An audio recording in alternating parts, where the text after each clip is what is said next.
բանկայի մեջ, բանկայում պետք է տեղ մնա, քանի որ խմորման ընթացքում մասան բարձրանում է, բանկան պետք է ծածկեն որևէ բամբակե կտորով,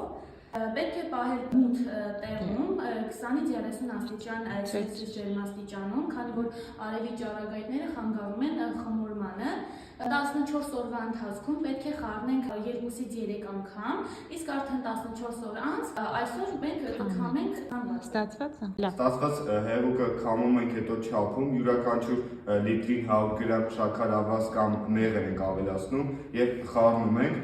տարայի մեջ թողնում ենք մի քիչ ազատ տեղ, 40-ից 60 օրվա ընթացքում խմորումը վերջանում է,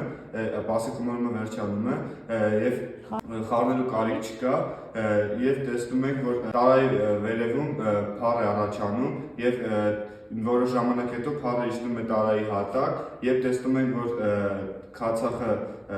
թափանցիկ է լինում, այսինքն պատրաստ է քացախը լցնում ենք տարայի մեջ եւ պահում ենք 12-ից 15 աստիճան Ցելսիուսի տակ։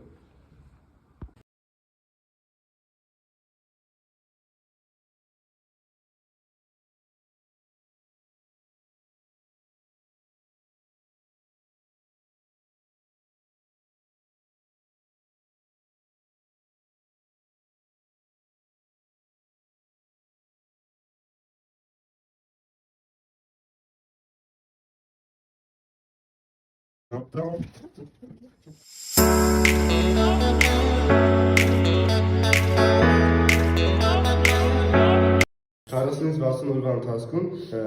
պասի խմորումը վերջանում է եւ տարայի երեսին առաջանում է փառ եւ որոշ ժամանակ հետո դա իջնում է տարայի հատակ եւ տեսնում ենք քացախը թափանցիկ է դառնում, այսինքն քացախը պատրաստ է Եվ կարող ենք լցնել շշերի մեջ ու պահել 12-ից 15 աստիճան պայմաններում։